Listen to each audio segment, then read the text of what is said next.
It's a Sunday morning. Good morning, boys and girls. It's Sunday, the 30th of June 2019. Welcome along to Bracknell and this morning's United Kingdom talk. How did you get on with the so-called heat wave? Oh, wow, there's a heat wave. Oh, my God. Drink plenty of water. Don't do this. Don't do that. For one day, please. A heat wave for one day. And all the news programmes yesterday covered in people, dipping their toes in the sea and running around eating ice creams. And what's all that about? One day? How is that a heat wave? Oh, well, it's a wave of heat that came over. Well, it's not a heat wave, is it? They make me laugh. And some of the papers this morning, we are going to sizzle in a second day of our heat wave. What, 25 degrees centigrade? How is that a heat wave? It's not a heat wave, is it? 25 is only about 80. A heat wave is, 90 plus. 90 plus. But all the TV programmes were full of it yesterday. Oh, it's so hot. It's so hot. I mean, how many times do we need to hear the same bit of advice all the time? It's like when it comes around to Christmas, isn't it? When it comes around to Christmas and they start telling you 100 things you can do with a turkey. Well, in my mind, number one, don't bloody eat it in the first place. Poor little things going around, they're trying to live their lives, only to have their heads chopped off and shoved in the oven. Oh, but let's not tell the children that. Oh, don't tell them it was alive. Oh, no, because they won't eat it. Of course they won't eat it, dear. Poor little chickens. Nothing wrong with a decent carrot as a Sunday afternoon roast. Good morning, how are you today? Oh, let's have a look who's moaning this morning, apart from me now. Where are we? Shania at the top of the list. Morning, Shania. Shania is in the house. She'll be going to church later, I expect, unless she went last night, of course. Did you go last night, darling? Oh, devastating news at our local church this week. Oh, yes, at the worst. So it's actually not the local church I go to. The one I go to is in Wokingham. And got the newsletter, the electronic version of the newsletter on Thursday. And it said, can I draw your attention to Father David's announcement on page 2? So I went straight to page 2, ignoring all the stuff at the front and all the events that were going on. Father David regrets to inform you that he's being moved. Oh, no! Which I'm just so disappointed by that. This happens. The bloke up above decides that, right, okay, you've had your time there, time to move elsewhere. And that's what's happening at the end of August. Father David is being moved from our Corpus Christi in Wokingham to another church, an undisclosed church. Usually find out nearer the time where they're going. It could be, within a few miles. It could be 100 miles away. You just never know. So very disappointed. When you connect with a friend or something, and you they may not know it, but you kind of connect with them, and then they're going to go. I'm so disappointed. I'm really, really disappointed. No doubt he'll have every army under the sun this morning saying how disappointed they are. So I don't really want to add to that. But, really disappointing when something moves or perhaps someone at work or something suddenly announces that they're going to leave or something like that. And you'd felt a connection with them. So a little bit of bad news there, Shania. And I did message you privately, as you are our religious correspondent, is Shania. We have various different correspondents on the show that often join in, boys and girls. Morning to Adam the plumber. There is our DIY expert, Adam the plumber. If you want anything done, ask Adam. And if he can't do it, he will point you in the right direction, boys and girls. One man who can do anything under the sun is my brother-in-law, Martin. He can fix or make anything. And if he doesn't know how to do it, he just watches a YouTube and then he does it. I wish I could do stuff like that. Oh, I have got very good with my DIY skills. I installed a brand new pull switch in my bathroom in the caravan last week.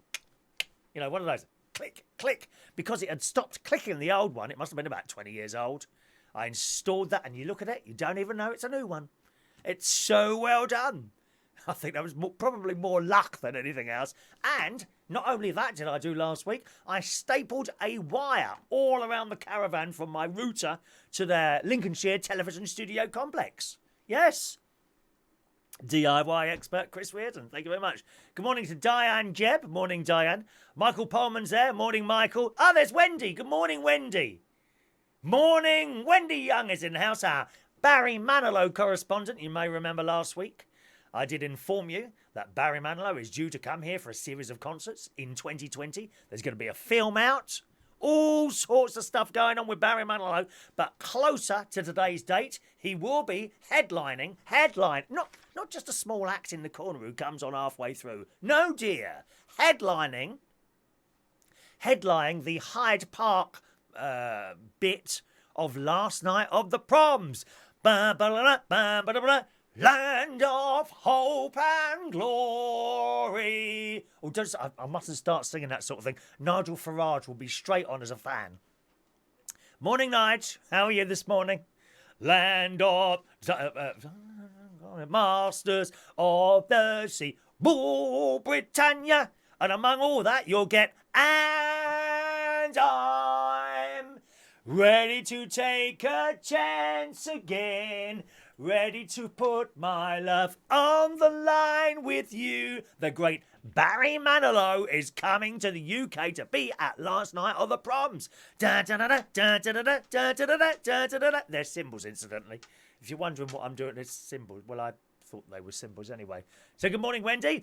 Morning to Peter Lake. It was very hot yesterday. Indeed it was, yes. 34 degrees in Woodhall Spa, which is 34, 68, 78, that's about 98 roughly. 98 Fahrenheit there. All right, morning to you. Cooler today. Yes, indeed it is. It's a bit cooler today. I had the windows open all night in the hope that someone would break in and do something to me. Nothing. Nothing again. I don't understand it. You know, sometimes I leave the door open. In fact, I went one stage further the other day. I had my door open and I erected. That's a great word, isn't it? Erected. Perhaps I shouldn't use that one on a Sunday before church. I don't know. I had erected many, many light-up, flashing arrows pointing towards my house in various parts of Bracknell. The whole night. Still nothing. Never mind. Maybe today. Morning to Ferrell Joseph. Good morning, Ferrell. Top singer who calls me Tutti Frutti. Do you remember those? Tutti Fruttis. Can you still get those little coloured sweets? Very tasty. Morning to Dale Payne. Good morning, Dale. Long time no see. I hope you're doing well there. James Dean is in the house, who is in charge of one of Britain's largest charity institutions. Feel free to put your links up there, James. You never know where you might get a donation from, my dear. I'm hoping for a donation myself this morning. Morning's Ferrell. Oh, I said hello to you, haven't I? I always feel I'm about to go into an adventure when I hear this theme tune. It is an adventure, Ferrell. Life is one big adventure, as you well know. You never know what's round the corner. Again, I went round many corners yesterday in the hope of an adventure. Nothing for me, I'm afraid. Nothing for me in this life other than to sit here and talk crap for an hour each day. Morning to Paul and Lou, who are in Glastonbury. I'm now being beamed live into Glastonbury. Well, hopefully not on the same stage as that foul-mouthed Stormzy bloke.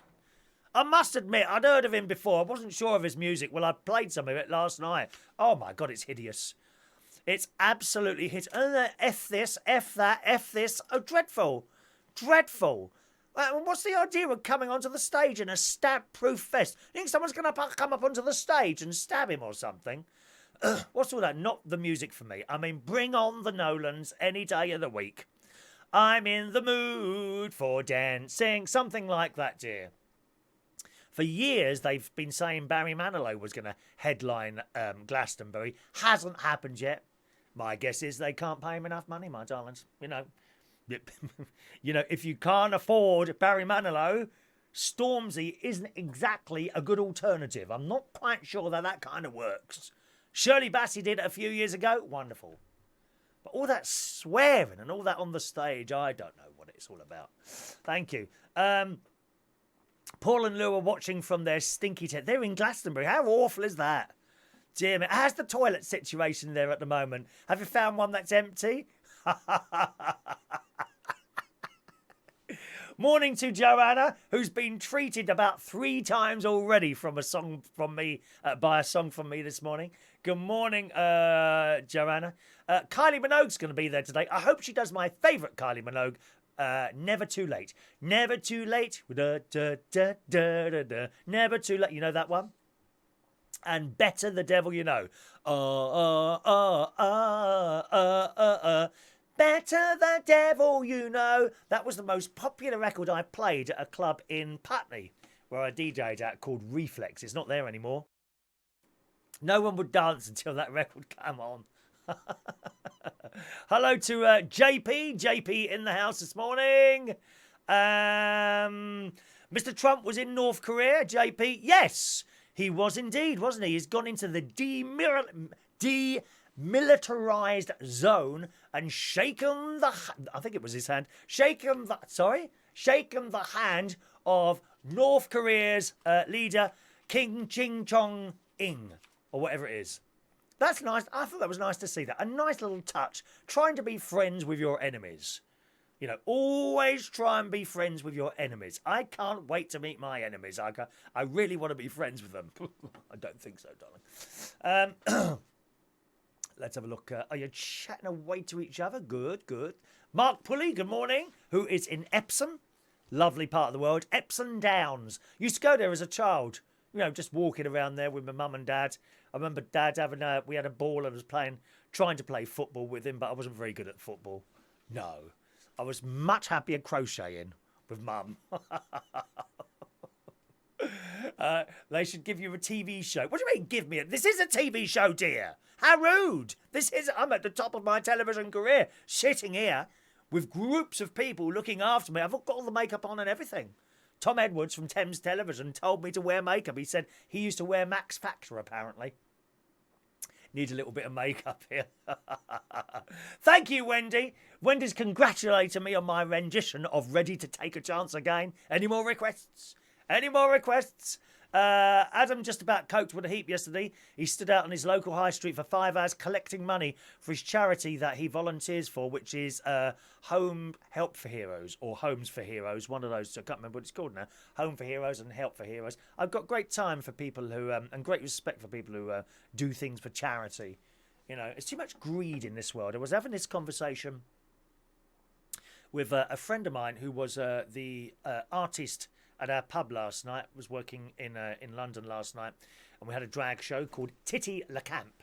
Titty Lecamp. Titty Le Camp. His name is Richard. And we were having a conversation about greed, you know, and I think I can honestly say I don't think I've ever been greedy. Maybe as a child, you know, with sweets and things like that. When it comes to money, I don't think I've ever been greedy. I've always tried to charge a fair price,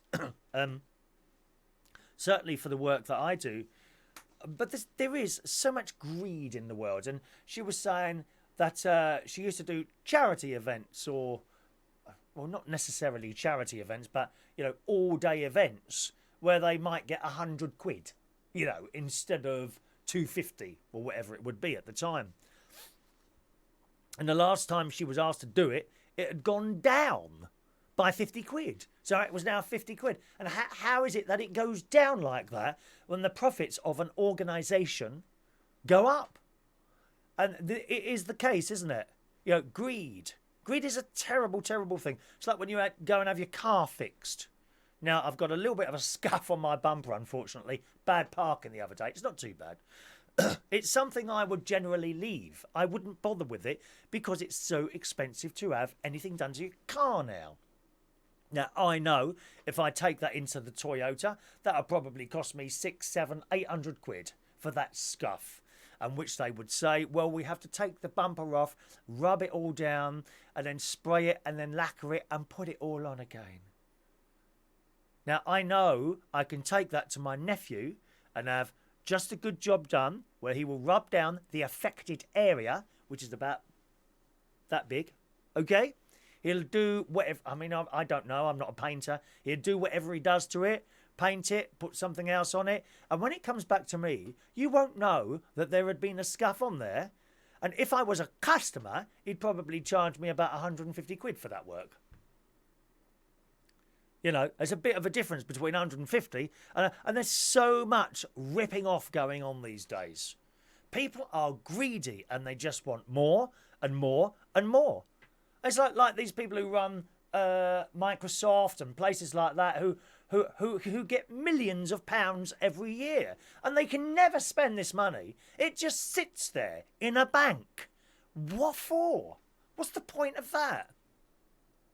I'm not talking about people who have got a little bit of money and they might be keeping some money in the bank, you know, for a rainy day.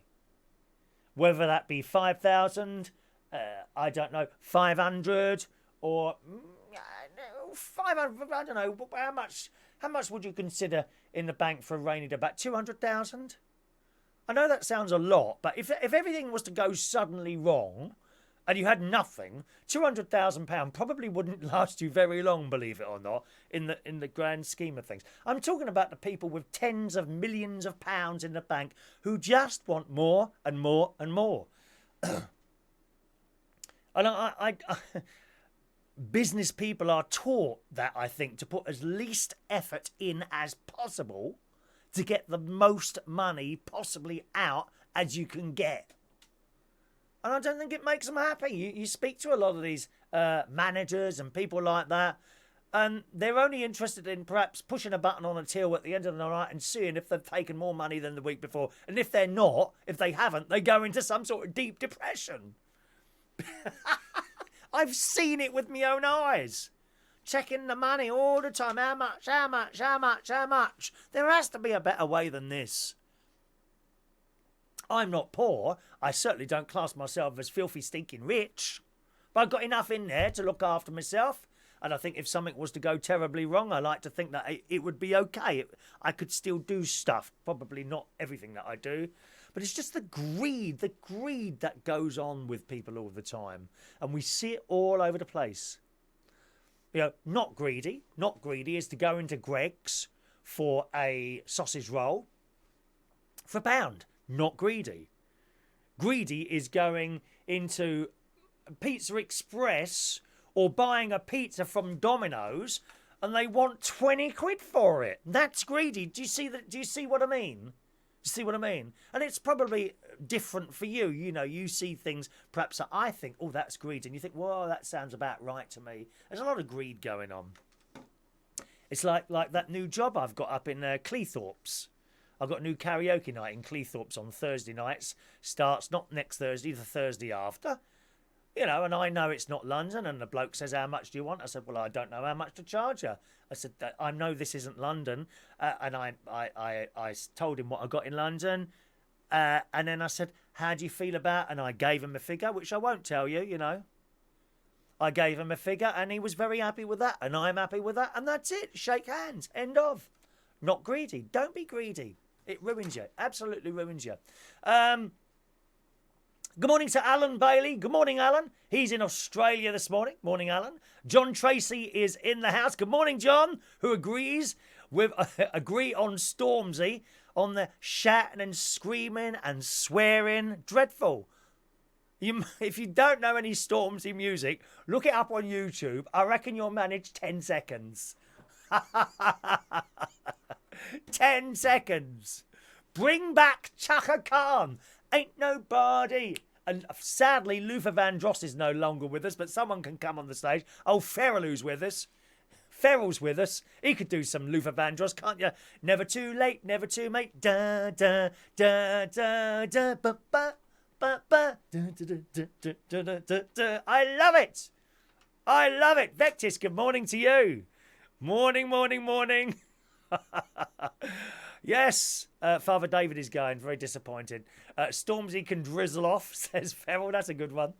Wendy's got friends at Glastonbury. John and his partner Andrea. Well, I hope they take their own bags to do toilets in. Don't be using those toilets. Although I did see this morning, actually, I think in the metro, there was a picture of the toilets at Glastonbury. And to be honest, they didn't look too bad. On the other hand, it's only just been going a few hours. I think when the pictures were taken, so I don't know what they're like now. I wonder what goes on those toilets. Oh, it's dreadful. Probably the same thing as used to happen in the toilets at trade, I would imagine. All right. Paul and Lou says the wheel bins you poo in is starting to fill up. Oh, no. Who has the job of emptying those things? It's awful. Awful, awful, awful. Wendy, stop that now. Thank you. Adam's charity is UK Home for Heroes, Pride and Passion. That's the thing there. Peter likes the sunflowers. Thank you, Peter.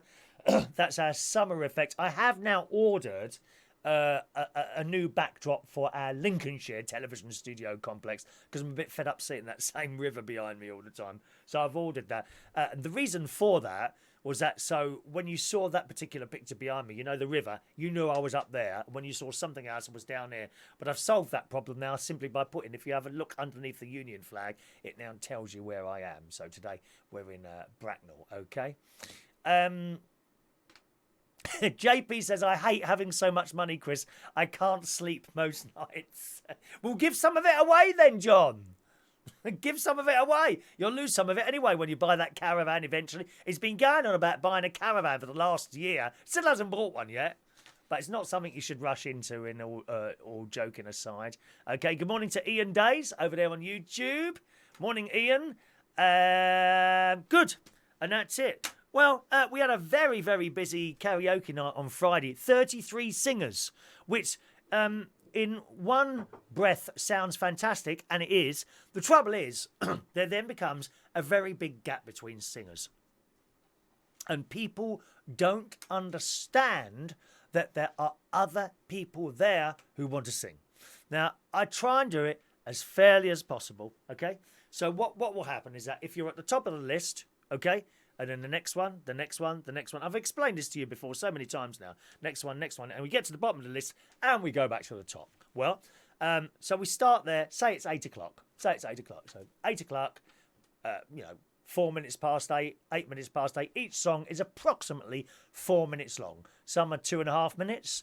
Some are 5 minutes. Some are 4 minutes. A couple in there are 8 minutes long. I hate it when people choose 8-minute songs. Okay? Not because they can't sing it, but because that, to me, is worth 3 songs. So you've taken up the space of 3 other songs, but that's not their fault because that's the length of the song and that's just how it is. Okay, so I don't stop anyone singing or anything like that. You know, it's just how it is. You see certain songs and you think, oh, God, that's going to take up 3 songs, especially near the end of the night, right? Especially near the end of the night. To put in like a 7 or 8 minute song when it's like half an hour to go and there's a long list, that's annoying because people are seeing it and, I won't be able to sing now. Anyway, so it starts. So we go from the top and then as other people come along, they're added to the bottom of the list, okay? Oh, but my train's going soon. Can you move me up the list? No, it's not fair on everyone else. Do you know how many people use that excuse? Some, I'm sure their train is leaving soon, but come earlier. So if you come early, you'll get to sing a few times, right? So we're going down the list and time is ticking away. And then it might get to like 9:15 and we still haven't got to the bottom of the list because I'm adding them. So generally, after about an hour and 20 minutes, we'll go back to the top of the list again. So, people are adding at the bottom. And we might get there, right? But it's now 9:30. Say 9:30, about an hour and a half. Which is a long time to wait for a second song, but it's not as long as 2 hours, right? We get to about an hour and a half, and then, even though we haven't got there yet, I'll jump back to the top of the list, okay? And then the next lot there will be slotted in. So we might have number 1, new one. Number 2, new one. Number 3, new one. So that the people that have been there all night long have a reasonable... I mean, why shouldn't they sing a little bit more than everyone else? They took the time and trouble to get there at 8 o'clock. Oh, but my job doesn't finish until 10 o'clock. Well, I'm afraid that's not my problem, you know. You try and be as fair as you can to everyone. And that's just how it works. And there was a group of people in there, I come from up north somewhere near Blackpool, I think it was, who came and they were perfectly nice to me at the beginning of the night, and we was having a little bit of a laugh and a joke. And that would have been 8:30, and then it was about 9:45, and I noticed 3 of them weren't there. I thought, oh, they must have gone to the toilet. And this lady got up. I said, are you all right, love? She said, no, we're going now. We haven't come 300 miles to sing one song. Oh, okay then. And I knew what she was saying. I knew what she was saying. Okay, well, thanks for coming. Bye-bye. And that's it. What else can you do? But there's everyone else in there. They forget that there's everyone else in there. And there are people who have sat there just as long as them. What do you do? And it's the most incredibly difficult job sometimes to try and deal with that sort of stuff. Again, you can have someone coming in who's literally just walked in the door. You might be finishing at midnight and they walk in the door at 11 o'clock and want to go on straight away. No. They've been sitting there. Yeah, but they've already sung once. Yeah, and they've been there since 8 o'clock at night. You see the difficultiness of that job. The hardest part of doing karaoke is not the technical side of things. It's people demanding stuff all the time, wanting things from you, you know, and very difficult. But as I say, you know, it was incredibly busy on Friday. And as I say, 33 singers is an awful lot of singers. On one hand, it sounds fantastic, but on the other hand, it creates all sorts of problems. With the amount of people. Ideal amount of people for a karaoke night, probably about 18. 18 is ideal, anywhere between sort of 15 and 20. Once you start going past 20, it takes a bit longer to get through the list. Remember, each song is worth, on average, about 4 minutes. So if you've got 10 people singing, it'll be 40 minutes before you sing again. If you've got 20 people singing, it'll be 80 minutes, about an hour and 10 about an hour and 20 minutes before you sing again. If you've got 30 singers, you see what I mean? And you can come in at 8 o'clock and maybe only sung once. And there's always people coming up with suggestions on how you should be doing it. Well, that's why I'm doing it and you're not. That's how it is, all right? So there we are. Ian says, I can't imagine having to listen to you singing for 8 minutes, Chris. Oh, I can do one if you want me to. Do you want an 8-minute song? I could do the Barry Manilow Gonzo opening with a medley of his hits. Obviously not as good as our great Barry himself, but nevertheless, I could have a go if you want me to, if that's requested by many people this morning. Okay, good morning to Michael Lawrence. Morning, Michael. Hope you're well today. All right. What's that? Paulin's I can't drain my battery anymore on this rubbish. Pardon? How rude. Ian's gone now that I threatened to sing a medley of hits. It's only about 20 minutes long, Ian. Is that a little bit too long for you, perhaps? Thank you. Yesterday, my mate came over. We watched episode 3 of Pose, series 2. And it took us about 20 minutes to find it because that's not on in the... You can't get that in the UK. You can't even pay for it. You know, no station or streaming service is streaming Pose episode series 2 at the moment, so you have to look on the internet. One of the things we use is Put Locker, or I think it's 123 Movies, but it keeps moving and it takes us about, it must have taken my mate about 20 minutes to find it yesterday on the internet, but we managed eventually. Not particularly a good quality stream, but nevertheless we managed to watch it. And it was one of those episodes where you watch it and it gets to the end and it finishes and you're thinking, oh, was that it? You know, sometimes you get programs like that. Programs that you come to their end and think, oh, what a great show that was today. And other times you get to the end and it finishes and you're thinking, oh, what was all that about? I think a lot of people watching this program think like that. They get to the end of the show and they think, oh, what was all that about? No requests from Joanna. Oh, okay, Joanna. Fair enough, my love. Don't worry, Joanna. All right.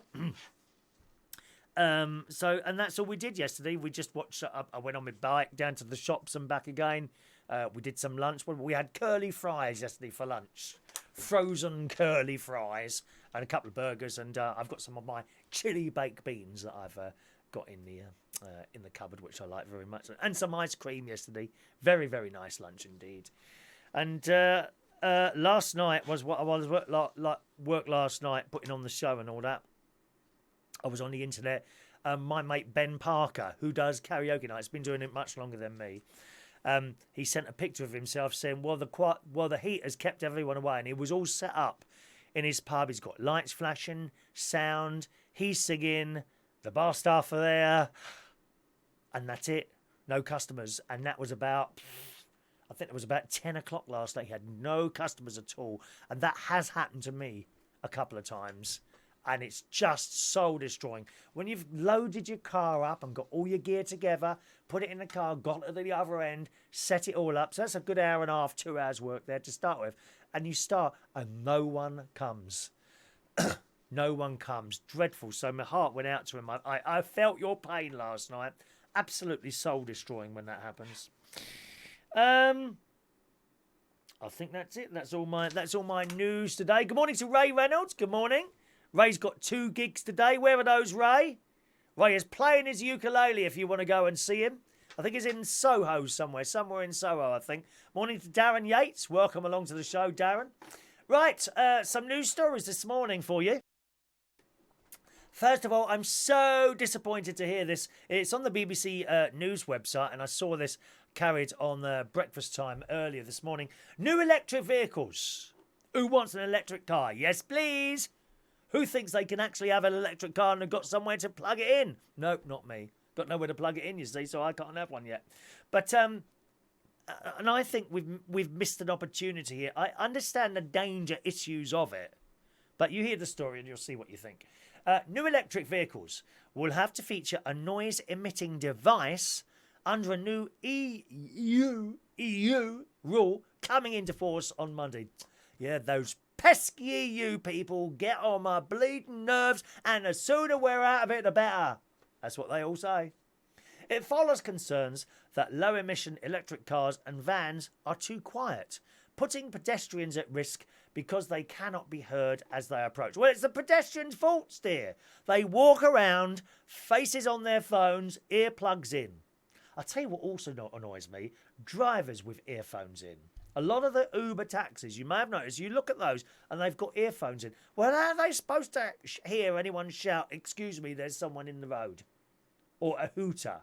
Or even worse than that, an ambulance. If you've got those earphones on and they're turned up quite loud, you can't hear anything else. It's absolutely ridiculous that that's allowed. They should ban people from wearing earphones in their cars. Anyway, the story says all new types of four-wheel electric vehicles must be fitted with the device, which sounds like a traditional engine. So they're going to fit electric cars with devices so that it sounds like an old-fashioned car. I mean, there's enough noise in London and wherever else you're driving. I think there's an opportunity here to make life a bit quieter. But no, they're going to fix noise things to it. A car's acoustic vehicle alert system must sound when reversing or travelling below 12 miles an hour. The EU says that the cars are most likely to be near pedestrians when they are backing up or driving slowly. I get the reverse thing, yeah. I mean, those big lorries have got noises on beep, beep, beep. Vehicle reversing, beep, beep. Vehicle reversing, beep, beep, haven't they? Although drivers will have the power to deactivate the devices if they think it's necessary. So you will be able to turn it off. You will be able to turn it off. But my guess is at some point in the future, you won't. We have an ideal opportunity as we move from petrol engines and diesel engines, which will happen, over to electric cars to quieten down the noise. And there's some very, very noisy cars out there. Or even worse than that, noisy motorbikes. I mean, I've not seen an electric motorbike. I know they exist, but presumably they would be the same as well, wouldn't they? These boy racers, I never understand it, why boy racers want to put a device on the back of their car to make it really loud. I mean, what's all that about? Here I am. Brrr, brrr. Oh, here I am. Look at me. I've got a noisy car. Dear me. The charity Guide Dogs, which had complained, and I get this, that it was difficult to hear low-emission cars approaching, welcomed the change but said electric cars should make a sound at all speeds. Now, yeah, I do get that. But still, I think, I don't know, I don't like the sound of, well, the sound of cars, I suppose. You know, it's noisy enough as it is, isn't it? Road Minister Michael Ellis said the government wanted the benefits of green transport to be felt by everyone and understood the concerns of the visually impaired. So blind people, of course, they rely on that sound, don't they, to hear cars. perhaps I'm being a bit selfish here. That, you know, I'd like silence on the road, even if it meant a danger to other people. Perhaps that's being quite selfish, do you think? That might be a bit selfish for me to say that. But still, you know, it would be nicer. It would be nice to have a little bit of peace and quiet in the world, don't you? Don't you think so? Let's go back to some of your messages this morning, boys and girls. Good morning to Mark Gording. Morning. Ray, there we are. Ray is playing today at the Soho Village Fete at 3:30 in the afternoon. And the George Tavern, Commercial Road, Stepney at 5 o'clock. Stepney. Ew, way down east, aren't you? Way down east. That was a song we used to sing in Scout gang shows. Way down east, your cares are soon forgotten. If you're way down east, there ain't no fields of cotton. When you find your cockles and your Welstows growing all along your way. Way down east. Da, da, da, da. Yes, do you remember? Do you know that song? It was in the Scout gang show. Who was in the Scout gang show? Cubs, do your best. I'm sure you are. Mark was lucky enough to see the new show by Gloria Estefan. 1, 2, 3, 4. That one. Gloria Estefan. She broke her back at one point, didn't she? She was very, very lucky to recover from that broken back incident. Nice one. It sounds really good. Kevin Webster says Pose is on iPlayer. Not Series 2, it's not, Kevin. Do pay full attention. We were talking about Series 2 earlier, Kevin. Series 2 is not on the iPlayer. Okay. Morning to Maureen joining us on our text service this morning. Good morning, young Maureen. All right. More car news this morning here. And I like this as well. I like this story. This is in this morning's Sun. Motorists who leave engines idling for over a minute now face £500 fines. Good. Now, I do understand sometimes motorists sitting in a car, freezing cold, they've got the heater on in traffic or something like that. I do get that. But you see a lot of people, particularly with diesel engines and things like that, and they'd literally just sitting there and it's pumping out this gas and what have you, completely and totally unnecessarily. And you do sometimes, why don't you just turn your engine off? I know it's more difficult on an old car. You've got to physically turn the key and all that. On the new cars, certainly mine, when I stop, the engine goes off. Unless the battery's really low, then it will click in. A planned crackdown aims to protect children from toxic air at school gates. It will target mainly commercial delivery drivers. Now, they're the worst ones. They are the worst ones, who stop to load vans, as well as those who wait at taxi ranks and bus stations. The current penalty is between 20 and 80 pounds. It's about $120. A source says one possibility is to increase instant penalties to about 100 fines or about £500 for commercial vehicles or repeat offenders. A consultation is expected to launch in the summer. Transport Secretary Chris Grayling declared, "We are determined to crack down on drivers who pollute our communities by leaving their engines running, particularly at school gates where our children breathe in this toxic air." And it says, putting a stop to idling is an easy way to drive down dangerously high levels of pollution, reducing its impact on the environment and our health. Did you know that every minute an idling car produces enough exhaust emissions to fill 150 balloons? That's in a minute. I didn't know that. 150 balloons just by idling it for a minute. With dangerous chemicals including cyanide. These can trigger health problems. Heart and lung diseases, strokes and cancer are particularly damaging. So that's good news, isn't it? The government has announced several moves to improve air quality. They include grants to encourage the purchase of cleaner vehicles, a commitment to end the sale of conventional diesel and petrol vehicles by 2040, and the doubling of investment in cycle and walking routes since 2010. So that's good. I think that's good. To stop idling cars. It's most annoying. We'll choke it to death out here, dear. Turn your bleeding car off. As I say, most of the modern cars, they've got the stop-start thing automatically, so the car goes off. My car, I've got a hybrid. And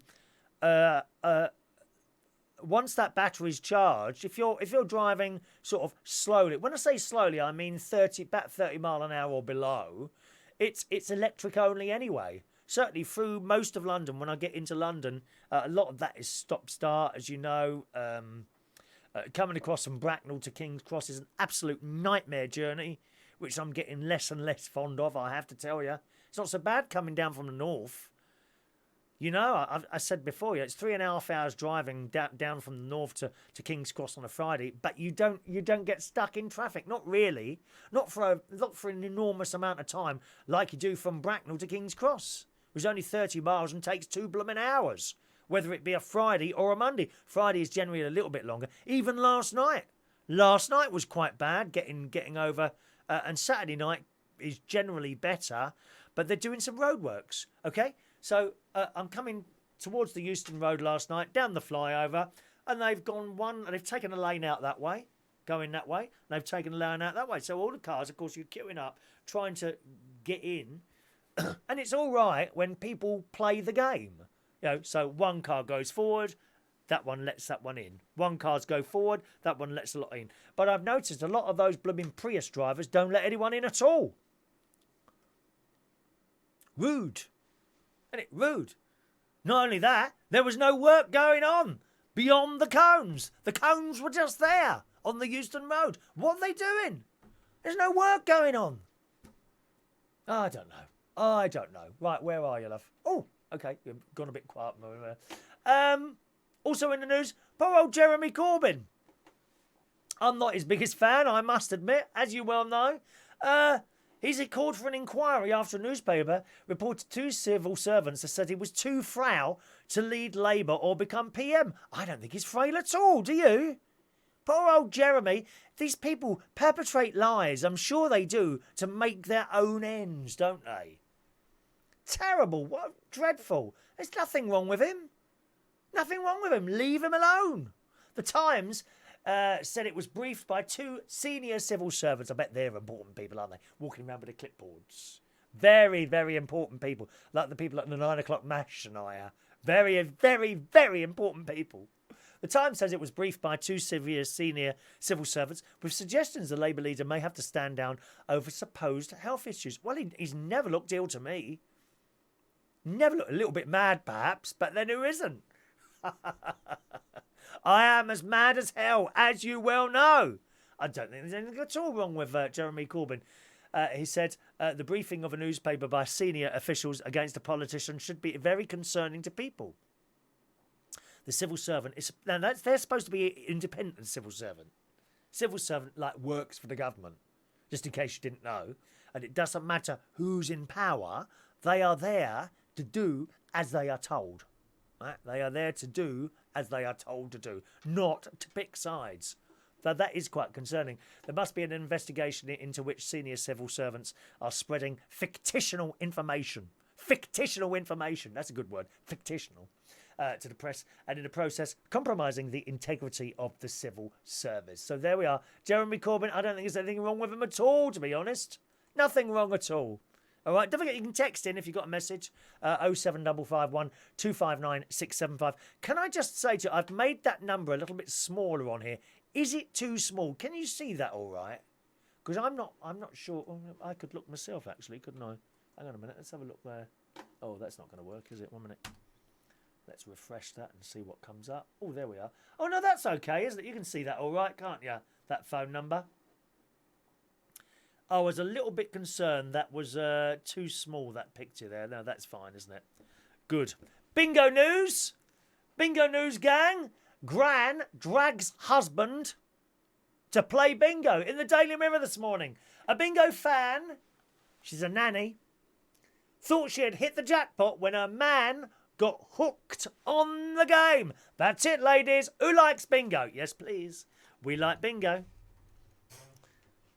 Joined the bingo at Skegness. Only went once. It went too fast. 2 and 3, 23. 3 and 6, 36. 2 and 1, 21. 5 and 8, 50. Oh, I can't keep up. Dab, dab, dab, dab, dab. Don't ever use a dabber. Go in there with a pen. Those dabbers are a bloody nightmare. You bang it in the wrong way and the whole thing just leaks out onto your bingo ticket. Dreadful. Happened to me at Haven Holidays a couple of years ago. We're sitting there playing the bingo. Duh, duh, and the thing just collapsed. Green ink everywhere there was.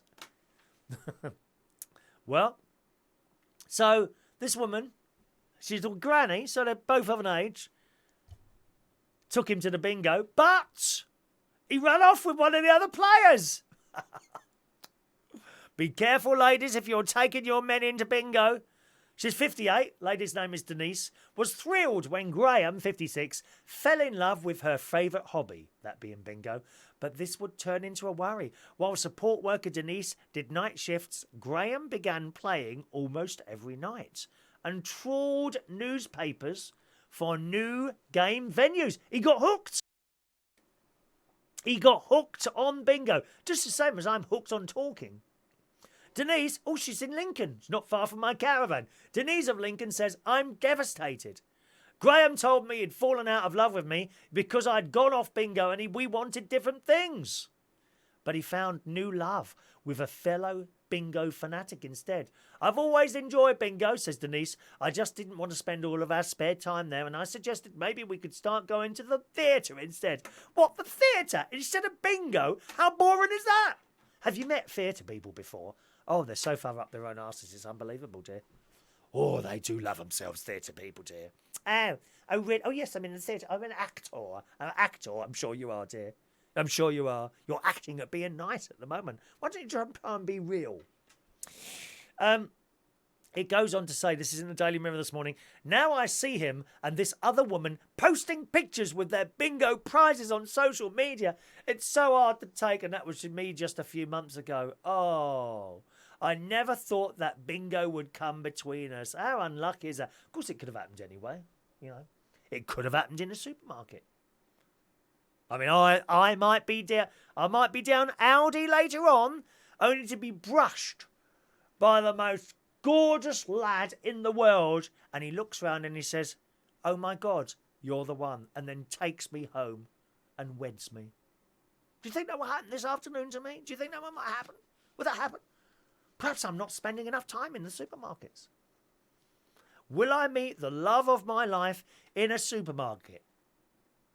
Will that happen today by the yoghurt section? I don't know.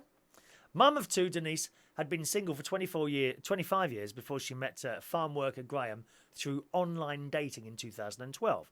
They hit it off instantly. He bought her flowers just days after their first date. Oh, I think I had flowers once. Was that 1991? I think it was. Someone bought me flowers. Oh, Denise suggested that they play bingo at the village hall and he was thrilled when he liked it, even though few men went along. I used to see blokes at bingo. Soon they moved in together, and in their first year as a couple, they won more than £300 in prize money, which they put in a jar to save for something special. We wanted to spend it on a caravan holiday. Out of the blue, Graham said, how do you feel about making our caravan holiday a honeymoon? I was over the moon. They wed at a local register office in July 2014 and had their reception at the village hall. Denise said, I was on cloud nine. I felt the luckiest lady in the world after years of being along. But then Graham started playing more and more and looking for bigger venues. Well, you get the bigger prizes, you see. You get the link game, £25,000 prize, love. Yeah, let's have some of that. Earlier this year, Denise had an anonymous call saying Graham had been seen getting cosy with another woman. Oh, dreadful, isn't it? Gossips, dear, gossips. She was a regular. We'd sat next to her at the bingo Christmas lunch, and she barely said a word to me. I wondered what I'd done. I asked Graham what was going on, and he tried to deny it, but when I asked to see his phone, he admitted it. Oh, terrible, terrible. So there we are, ladies. Do be very, very careful if you're married or just going out with your man. Whatever you do, don't take them to the bingo. They might get off with someone else. Good morning to Dean Spires. Good morning, Dean. Who did you get off with this week, dear? Someone new every week from what I hear. Dreadful state of affairs, love. Dreadful. All right, let's do today's birthdays, boys and girls. Happy birthday on this Sunday, the 30th of June. Is it the last day of June? Yes, it is. The last day of June. Sunday, the 30th of June, 2019. Happy birthday to one of our most, I think she probably is, the most regular viewer of this show. She is there every single show. The delightful, beautiful Miss Diane Jebb is 57 years old today. Good morning, Diane. Morning, Diane. Happy birthday to Diane. Congratulations on getting to 57. Only another 57 years to go, my dear. All right, happy birthday, Diane. Happy birthday today to Nathan Turner, who I worked with at a place called the Golden Lion in King's Cross, which is no longer there. Good morning. Yeah, it's that time again, Joanna. That time again, dear. Morning, Nathan. Happy birthday to you. We had a good time at that pub, didn't we? Golden Lion. Happy birthday to Nathan Turner. Richard BB. Good morning, Richard. Happy birthday to you. David Turner today is 41 years old. Good morning, David. Mark Cracknell. Good morning, Mark. Happy birthday to you. Imi Cesnaz is a young 34 today, who I met first in the city of Quebec many years ago when I was doing the karaoke there. Happy birthday, Imi. Happy birthday to you. Mick Nash, I beg your pardon. Mick Nash today is 62 years old. And Shiv, who's been along to sing at the karaoke many, many times, mainly in Sydenham, when we were doing Sydenham. Happy birthday to you, Shiv. All right, my love? Here we go. Happy birthday to you. Happy birthday to you. Happy birthday. Happy birthday. Happy birthday to you. Okay, morning to Dave Butler joining us at the end of the programme there. Good morning, David. Did you manage to find Tony Blackburn's Soul Show? I did send you a link. I sent you a link on the Facebook Messenger for Tony Blackburn's Soul Show, which is on this afternoon at 12 o'clock UK time. Okay, BBC Radio London. He does 3 hours now. He's been extended to 3 hours. 12 till 3, Soul on Sunday with Mr. Tony Blackburn. There's nothing else worth listening to on a Sunday afternoon. Radio is a bit crap on a Sunday, but Tony Blackburn's there. 12 till 3 on BBC Radio London. All right, Diane. Hello to Weird City Citizen joining us right at the very end of the show there. Good morning, Weird City. Thank you very much. That's it today. I shall now get my bike out and prepare for my long, arduous cycle along to the church. And I'll probably have a bad knee when I finish with that. The only time I get a bad knee is when I'm either kneeling or I've been on my bike. In particular, when I've been on my bike. Perhaps I shouldn't be cycling anymore. I need an electric bike. Who's going to buy me an electric bike for Christmas? Or possibly before the summer's out, if you don't mind. Oh, it's got overcast out there. Where's the sun gone? It's gone all overcast out there. Have a lovely Sunday, boys and girls, and hopefully I'll see you again at some time tomorrow morning. Thanks for watching and listening. Cheerio now.